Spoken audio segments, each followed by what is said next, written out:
Exactly, exactly. And so what are your findings for, in this? High fever, diaphoresis, rapid changes in LOC and muscle rigidity and tremors. That's right. And just some descriptors, we have blood pressure changes, right? We have hyperpyrexia. What is hyperpyrexia? High fever. Exactly. Where do you get the fever from within that word? Do we need the pi, the py? So a good way to sort of get that in your head, like a pyromaniac lights fires. Yeah. So the py, I guess in Latin, is heat or fire. So that's where that comes from, so the hyper. So I just wanted you guys to make sure that you knew that term, you know, because I could easily fit high fever, but I want to be a little bit more sophisticated with you guys, you know. And then of course diaphoresis. They always add that diaphoresis piece, right? Huh? So true, so true. I just want to do something real quick because we actually do have time. We're actually almost done with the meeting, so I just wanted to look at one thing here. Okay.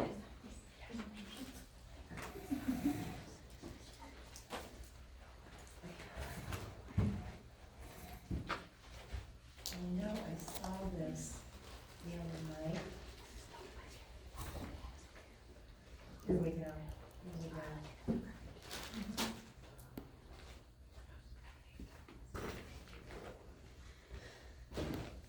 Alright, I'm just, oh, that's in the wrong ones.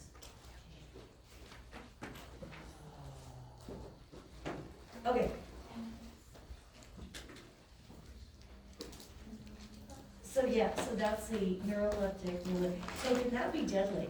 That can definitely be deadly, so we've got to make sure that we recognize two things when they're in psych meds, if they're in lithium toxicity,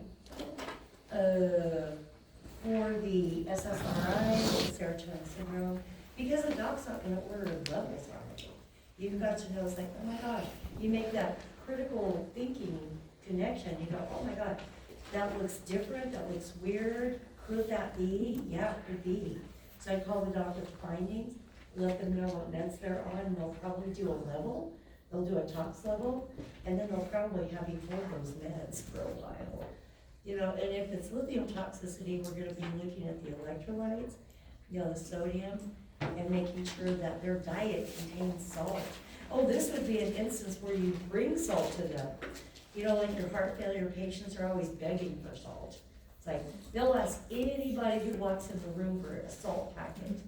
They'll go, I mean, people will come in to clean the room, and they'll go, hi. They'll try to schmooze anybody in grades. Their family. Yeah, we gotta watch that family, like in heart failure. But in this case, you definitely wanna add some salt. I have to be honest with, if they have like slight hyponatremia, you know what they'll order? It's pretty impressive actually. They'll order a pretzel from the cafeteria with those big salt crystals, or they will order a bag of chips, you know, really super salty. So you're going, really? Yeah, that's actually treatment right there. Sometimes they'll put it in the order, sometimes they won't. Well, we just go down to the machine, get them a box or a bag of chips or something, and then it usually improves their salt level. Yeah, it's kind of weird the way that works, but okay. Let's see, where are we? I feel like we're missing some stuff here. I'll have to go into my office and things. Where are we? We did.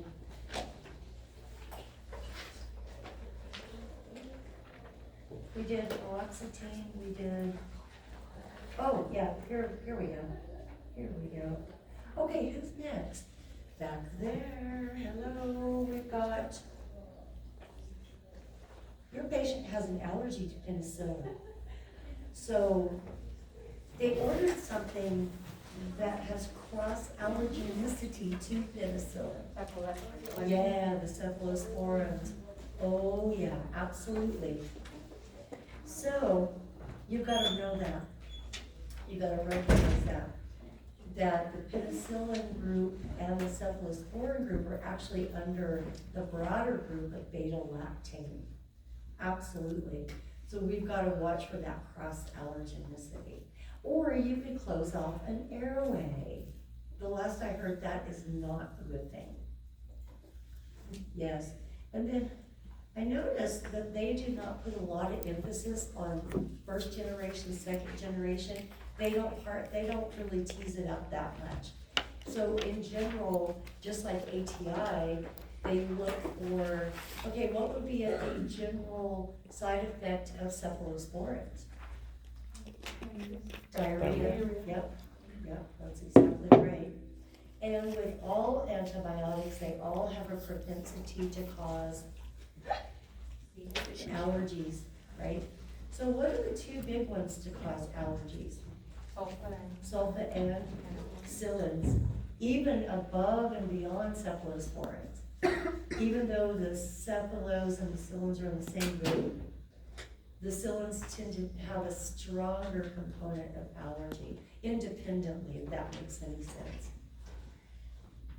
Okay, let's see.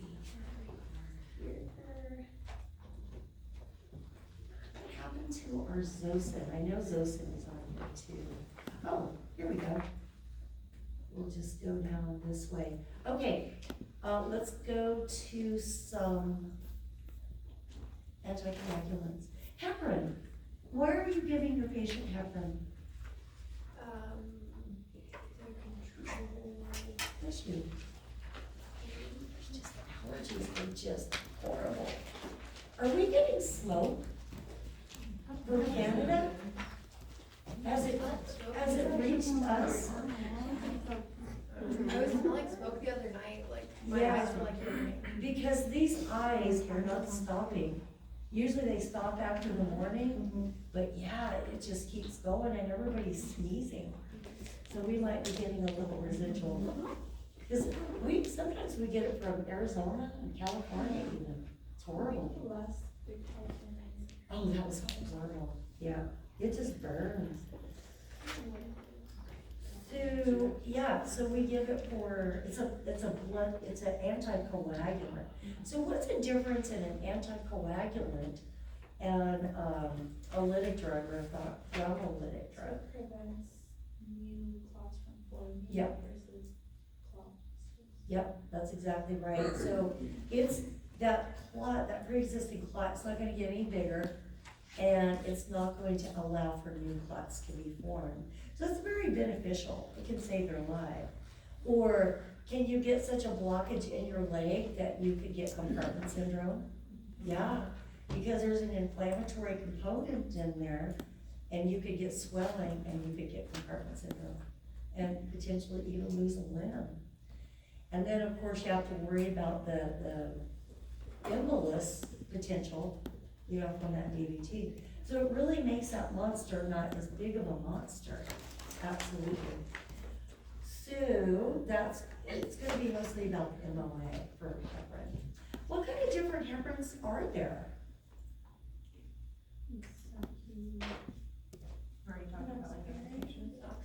Yeah, like, the routes or the roots. Yeah, exactly. So oftentimes they'll give it subcutaneous for like ortho patient. They'll use either regular heparin or low density weight heparin, which is your enoxaparin, right? So, and subcutaneous. I know that ortho patients really, they use the enoxaparin a lot for those. Yeah.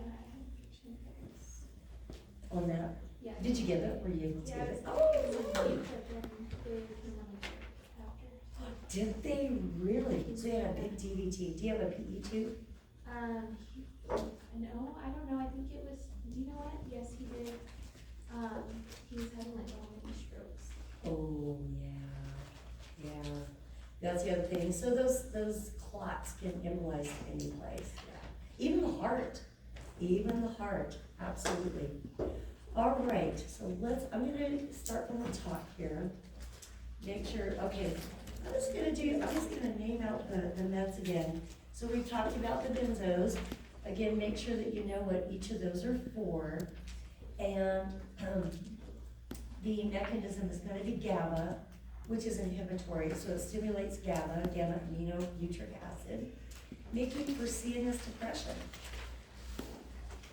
And then, we did the fluoxetine. So the teens, there's lots of those that are SSRIs. And you guys already knew about the photosensitivity for that. All the antidepressants, every single one of them, suicidal ideation, every one of them. And you guys would also probably agree that the teaching is gonna be the 2 weeks, that 14 days. That's the kind of stuff that it's expected on CMS, exit exams next semester, and the boards, every time. See, there's just certain things that you need to know. Lithium, we know that there's, they can become toxic. So how I am going to change my question is this. I'll probably have a lithium toxicity, like what it looks like. I'm gonna change it from therapeutic to the toxic level. That's what I'm reading on there. What was it, greater than? 1.5. Correct. Yes. So I need to, as promised, I will write out the new stuff that I'm doing. I was talking to somebody out there and I said, growing pains are hard, and I made the decision to start really working on your CMS for you. So it's gonna, so be patient with all the changes. I'm not gonna make huge changes. Like the only ones that I am gonna change on your test, I'm gonna add that. I'm gonna add, what was it, SNRIs, and anything else that will be typed up, probably this week sometime. And then you will know, and just study that thing. Just study that thing, and you guys will be fine. Because I think our test is in week 10, pretty sure both of them, so we have plenty of time to adapt. I have not changed my PHARM test for a long time, so you're gonna be the group that I'm gonna do that with. Medical surgical is actually right now settling out. I'm not changing it significantly at all. We're actually in 3 semesters with the same stuff, so we are looking good here. I just made the decision because we need to really crank those CMS, and this is the cohort that has the potential of doing incredibly. Acute alcohol withdrawal, which benzodiazepines are the 2 that we can give IV push for acute alcohol withdrawal? Lorazepam and diazepam, very good. The levocarby, we did talk about that. One of the big side effects is sedation. And then there were some other things that we looked at too. So any sort of, the med list is gonna, I think I'm changing like 3 meds that I'm changing, but again, I will also give you the focus for that.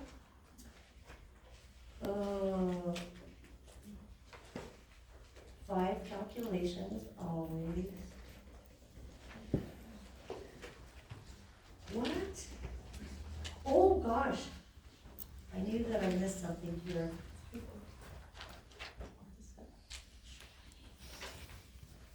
Oh, what is your antidote for heparin overdose?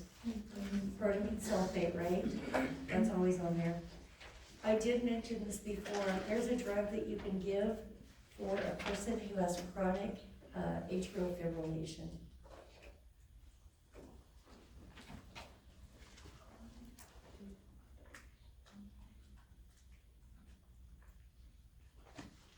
Dabigatran. So what does that do? What does the dabigatran do?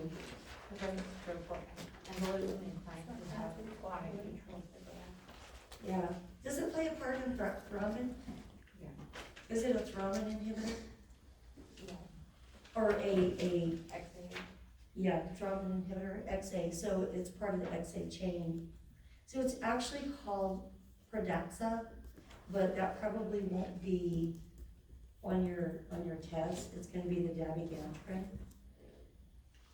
But know that it is widely used for atrial fibrillation.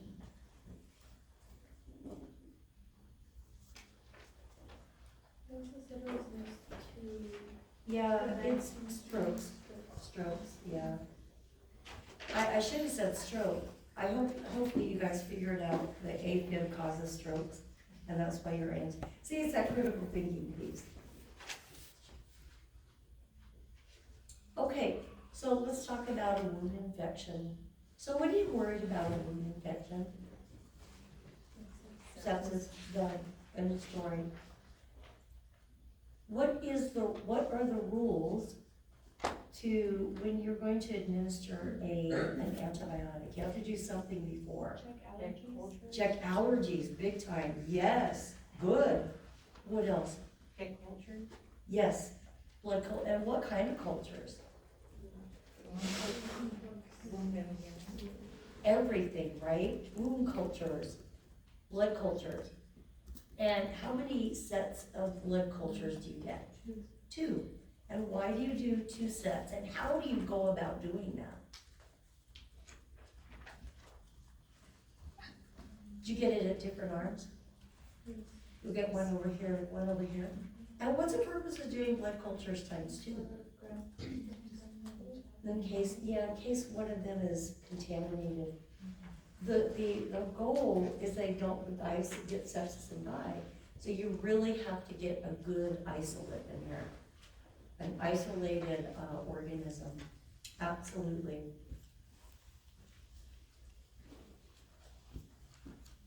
Okay.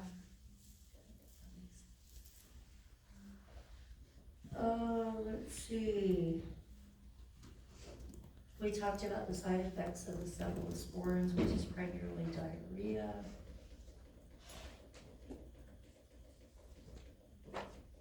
We talked about the MAOI dietary choices to avoid. So I think if you live in, tyramine. And what does a tyramine effect do? Too much. Yeah, if you get too much tyramine, it can cause hypertension crisis. Did they have a stroke? Yes. Yeah, so that would be a problem there. Big time tyramine. So basically, I like that stuff. But hopefully, oh gosh. It tastes so good, the sour, super sour, dry ones. But yeah, you think about France and Italy. See, that's probably garbage food to them. To us, it's kind of fancy because we serve it a lot during the holidays. You know, we bring the charcuterie tray with all the band. We're going, ooh, boo, it's really fancy. Well, especially if you buy it at Whole Foods. It's insane, whole paycheck, I swear that, the store. And their prices have gone up, can you imagine that? Oh, it's terrible. But anyway, yeah, you have to watch that. And then we talked about,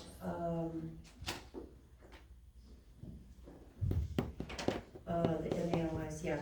What is one of the, MAOI inhibitors? Can you guys name it? Bless you. Can you guys name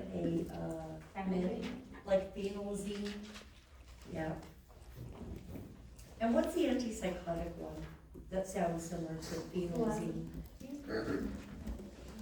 That we talked about. Say that one more time. Huh? Say it one more time. The antipsychotic that sounds like phenolzine.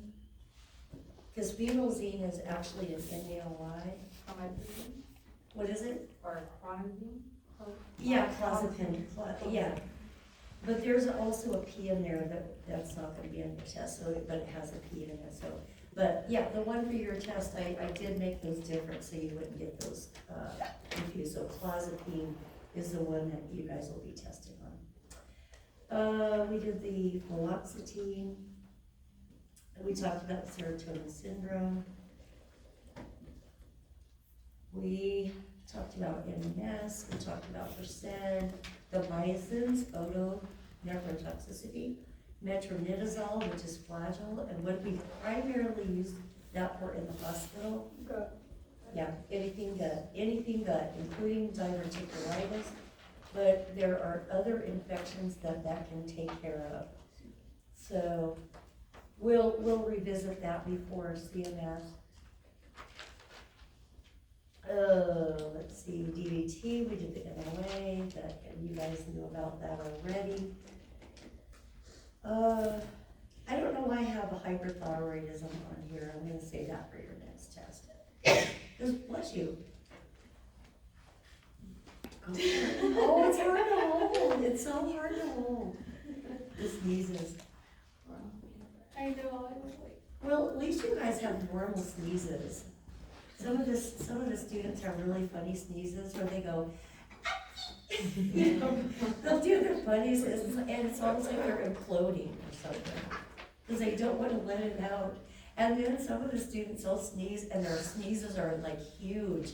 And everybody laughs, it's embarrassing for them. So far we haven't had any suspect sneeze styles. Okay, we talked about our preps, didn't we? So what are two? Okay, back there she knew the max citrate, comes in a little glass jar. And it's in a bowel prep kit.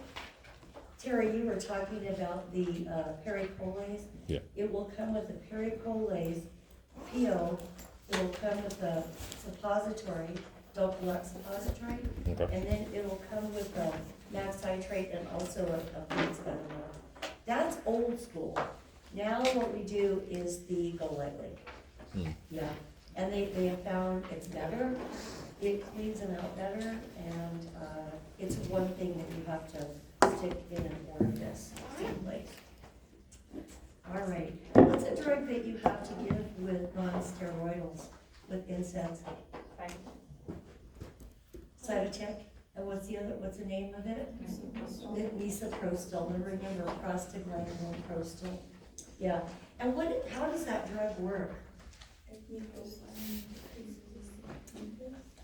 Yeah, it stimulates the mucus cells to make more mucus, so you have more of a protective layer of mucus. Oh, gosh, oh, yes, I'm glad I'm going back down. We did talk about H. pylori. So what is H. pylori? Is it a bacteria? It is. They finally discovered that, those 3 Australian scientists. So in your answer, what do you have? Since it is a bacteria, what? Antibiotics. I'm giving you the answer, so you'll get it right. Oh, I'm probably gonna have that too, still gonna miss it. Happens every time. Prove me wrong. Ooh, that would be great. Would you get No, you probably could. You probably could for an H. pylori infection, but it's gonna be antibiotics. Does that make sense? Yeah, because it is that, it's an anti-infective, but it's H. pylori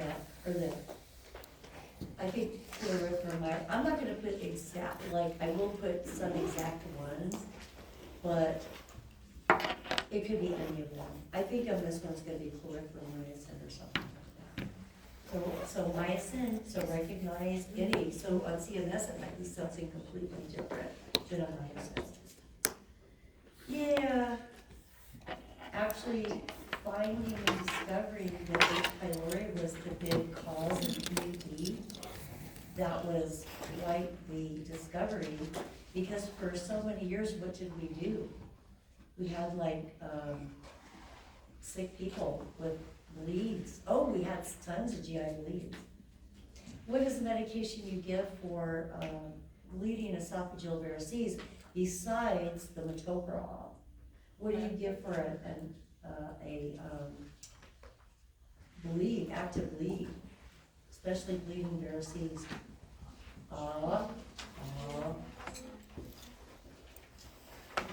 Starts with an O.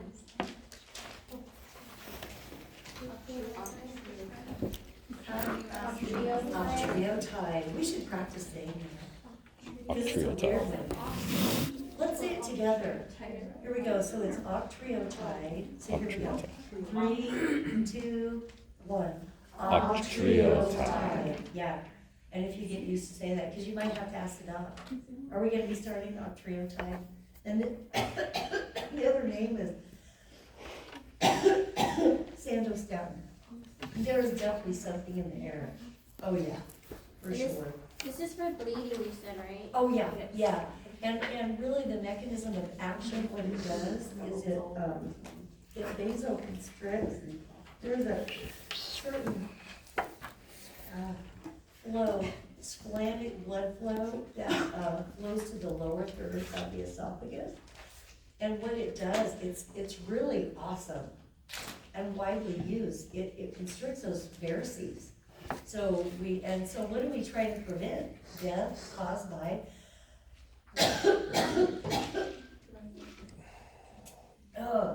hypovolemic shock. So basically you are preventing a hemorrhage, a life-threatening hemorrhage. So are they gonna stop there? No, that's just some of the things initially that you're gonna be hanging in the ED. The other things that you'll be hanging are gonna be probably saline and blood. Have you already got your H&A or your type and screen? Yep, H&H type and screen to see how low those levels are, blood, CBC. And then you're gonna be hanging the resuscitation and the octreotide. And then what are the docs gonna do surgically for the varices?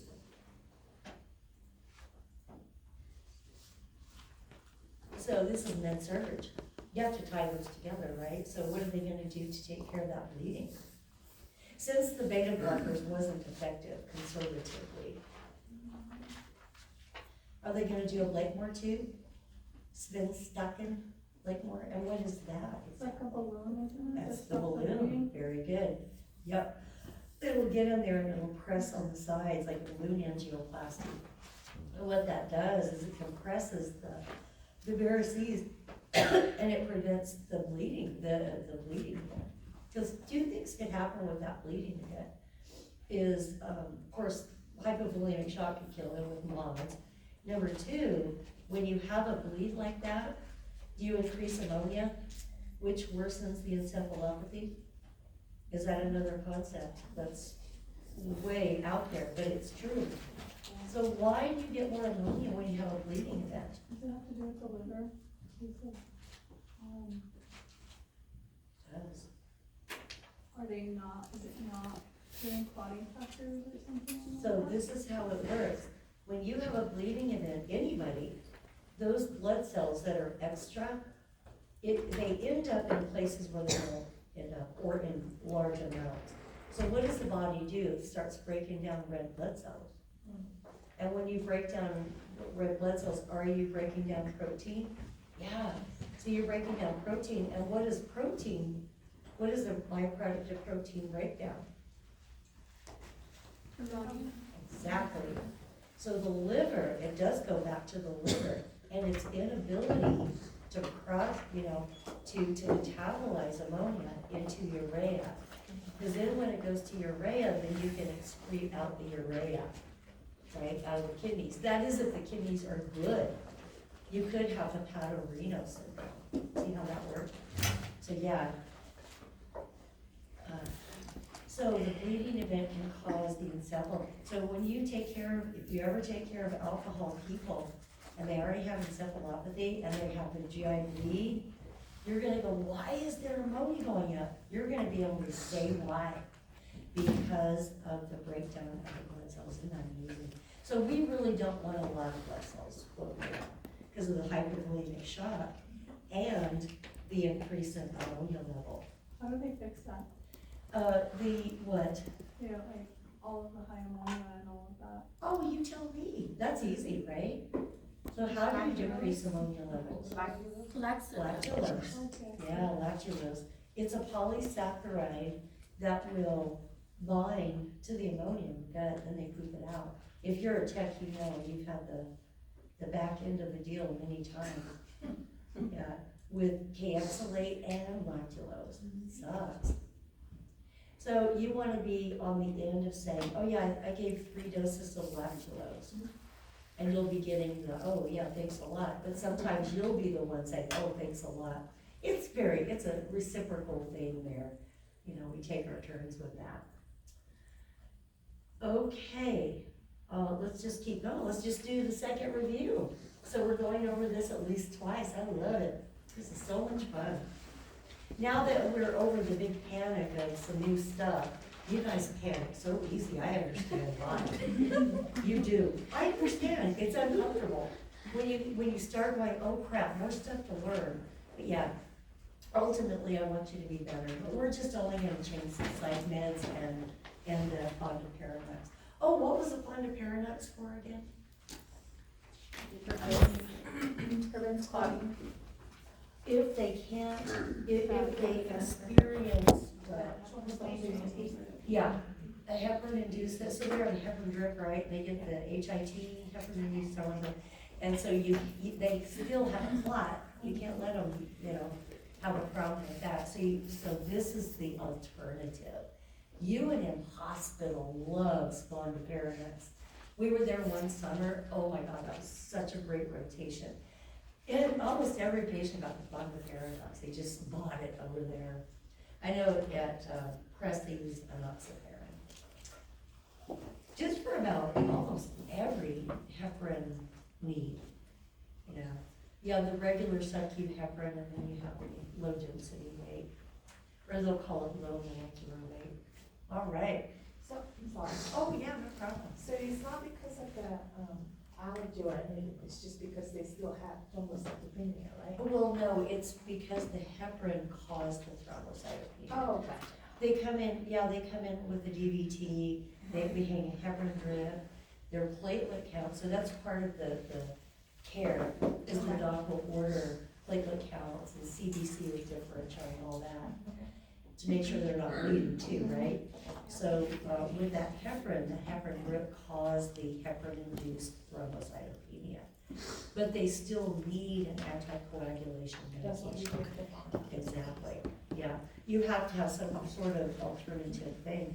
Now, they may actually go to Coumadin, but usually they want, Coumadin is real, super dangerous, it actually is. But they prefer doing some sort of heparin-like drug, but in place of heparin. So it's an anticoagulant to replace that. Does that make sense to everybody? Yeah, and that's definitely gonna be on your test. I know that ATI obviously likes that drug. Yeah, I don't lead you astray. All the meds that I test you on are definitely in ATI. There's only occasional one, but at least I tell you that. Okay, so pantoprazole, yeah, we know the indication, that's protonics. I like the fact that you remember we talked about the stressful situation at Heart Hospital. We definitely have to tell the patient why they're getting this new drug that they're not used to taking. Your body's under a lot of stress because of your heart problem, you know, and we give it to just about every patient. Vesicant drugs are gonna be your phenytoin and your promethazine. Yeah, you can have a big deal with that. Oh, I know, it's terrible. What is the condition or environment in the stomach that there's no production of acid, or at least release from the parietal cells? Achlorhydria, that's right. Now what causes achlorhydria?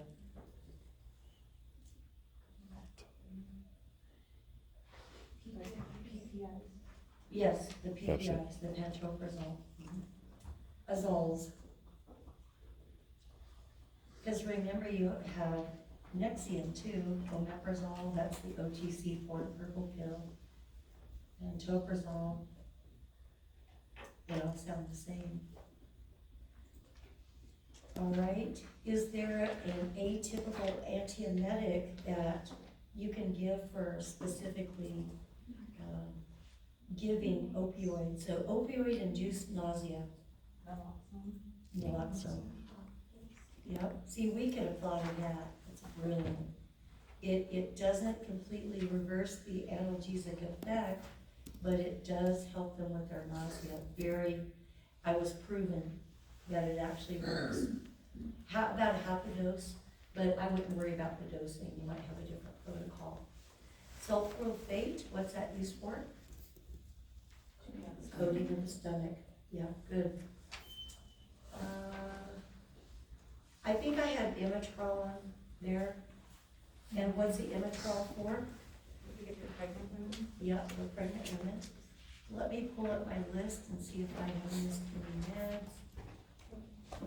We've done ondansetron, we've done aprepitant. That is a big ATI one, and that's it's gonna affect the substance P. Which medications go under the serotonin blockers? Ondansetron, yep, serotonin, there's the ST, serotonin, ondansetron. Oh, scopolamine patch, and why do we use the scopolamine patch? Yep. Is it anticholinergic in nature?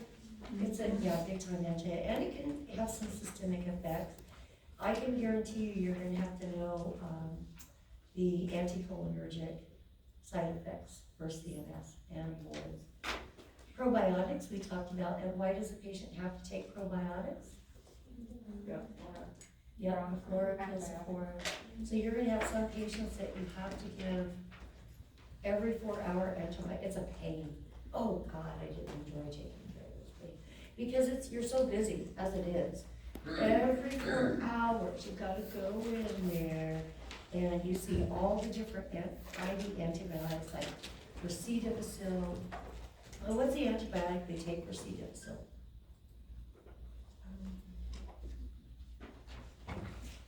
Is it Winco? Winco, yeah.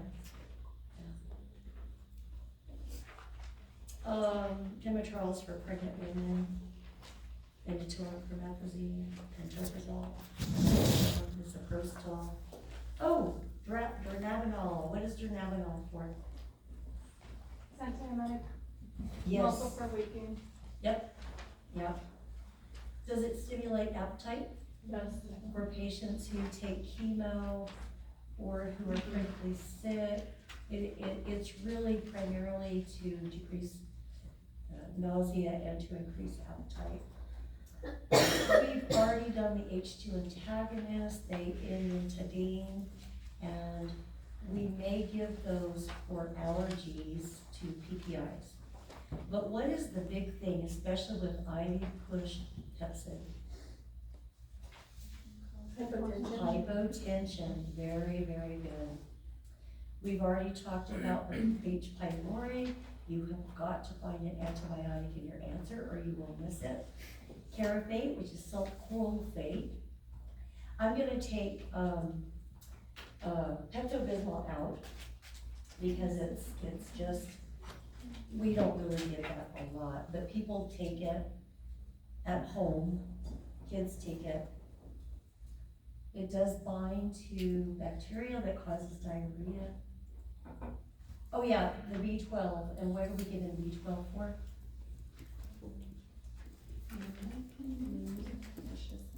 Pernicious anemia. And what is pernicious anemia caused by?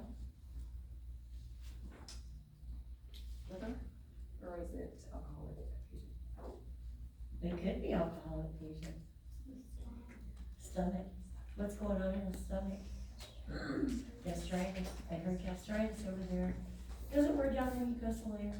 Stress, food, smoking, drinking, getting to the parietal cells, decreasing the intrinsic factor. And intrinsic factor makes you absorb what vitamin? B12. So you have to give supplementation during that. You have to heal up the stomach. You've got to stop that erosion in the stomach first by giving PPIs. So they actually take quite a few meds, right, to stop from bleeding or getting a bowel perforation or gastritis. Antiemetic safety, what is the #1 most dangerous effect? Sedation. And then metoclopramide is used for? GI motility. Yes, it is a prokinetic. It will increase the GI motility, emptying the stomach. It's called gastric emptying. That will stop the stimulation in the medulla oblongata. We did all the benzos, we did MMS, we did SSRIs, we did lithium, we did fluoxetine, we did levocarbon, we did carbamazepine. And I think I'm gonna keep that one simple. Recognize the carbamazepine for, as being an anti-epileptic, but I did add something, and I'm gonna have to look to see what I added, I'll write that out for you and send it in the announcement. I'm gonna change that one up a little bit, because it's too simple, that's too easy. So which drug is an anti-epileptic? Oh, it's carbamazepine or Tegretol. You had mentioned earlier What was it? that it was not given for acute alcohol. Carbamazepine? That's what you had earlier. Yeah, I think there was a side effect that was involved, but I'll have to look at my information. You said it was also used for bipolar? What was it? Bipolar? Yeah, that's right. So it has not only for bipolar, mood stabilizer, but they also use it for seizures. Yes. Maybe I can embellish that and just make it a select all and apply to add that it treats, bipolar disease. I'll let you guys know. That would be a good one to add to your repertoire. Dantrolene. Oh, we did talk about that. So what's dantrolene? Yes. Yep, it's a muscle relaxer. So really, that's right. So it's for NMS, it's for just, sometimes they use it for basic, muscle spasms. But I think for you guys, for this unit, it's gonna be for muscle spasms. When we get to the anesthesia, it's gonna be for malignant hyperthermia. Did we talk about MH? We didn't? Okay, good. I didn't intend to, I didn't want to, because I'm saving dantrolene. You're gonna have it on another test, yeah. It'll be a freebie, okay? It'll be I don't like giving too much stuff away, but later on it's gonna be for AD. Autonomic dysreflexia, malignant hyperthermia, rather. What do we give gabapentin for? Yep. Neuropathy, pain, and seizures. Tetracycline, side effects. Teeth. At what age? 8, yep, good. And is it teratogenic? Yes. Sure can. Can cause birth defects, including the graying of the teeth, intrauterine. Cephalosporins, we've done cross allergenicity. Oh, nitrofurantoin, what's that? For UTIs, very good. Sulfa drugs have a high propensity for allergies, good. Amoxicillin is given for strep, good. Tastes like bubblegum. It does taste like bubblegum. It was definitely easy to take. Ampicillins or cillins do what to oral contraceptives? Decreases. Cephalosporins do what to oral contraceptives? Decrease. They're both, right? They're in the same family. Zosyn is a combination of tazobactam and psyllin. Do I want to get into why?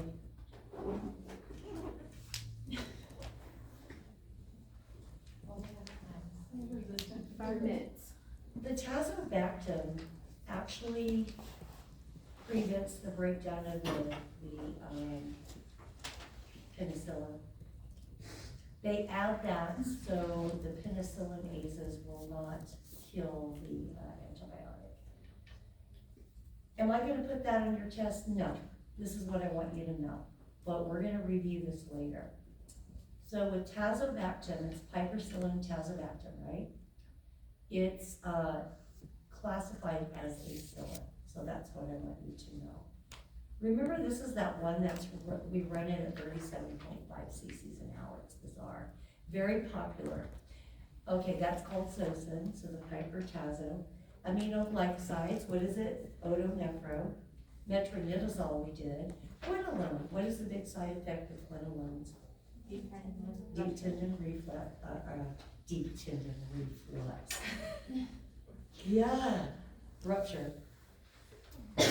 We did, and Cipro is a quinolone, which I'll agree, yeah. Plasma, where are we giving the patient plasma? It's a volume expander. Volume expander for shock. Oh, we're already getting into shock. It's coming up soon in very near weeks. Perdaxa or dabigatran is used for what? Prevent what? Strokes, secondary to? Usually atrial fibrillation, very widely used. How about TPA? Clotbuster, good. Warfarin and antidote, which are antidote for warfarin? Vitamin K. Beautiful. We did the Coumadin bridge, heparin's an antidote, protein sulfate. What is your drug to control bleeding? Octreotide. Good. And you guys know about your, somebody did really good on the colony stimulators. I think it was you, wasn't it? Or was it Donna? I think it was Donna. And then where are you gonna find your immunizations? That's it, that's your review. So tomorrow, or Wednesday, Thursday, while I'm doing tutoring, I'm gonna be doing typing for you guys, okay? Because believe me, when I go home at night after you guys, I crash. Man. I'm getting old, you guys. I had a birthday this weekend. I'm 62. You know what I thought I was? I thought I was 63. And I have to do the math every time. I've given myself an extra year almost every year. Somebody at work, it was Carmen, she says, I told her my age, she says, you're not. She says, you're born in, she somehow knew that. I said, oh my God, I have an extra year to get mine together. Anyway, like, I don't know, certification, school, or whatever. I think I was working on graduate school at that time. That's it. So we have a couple more weeks to review, and then, so next week, we're going to do, with the new stuff, okay? Yeah, and now I've got to remember, you have the new stuff. The new one, So what do we mean by that?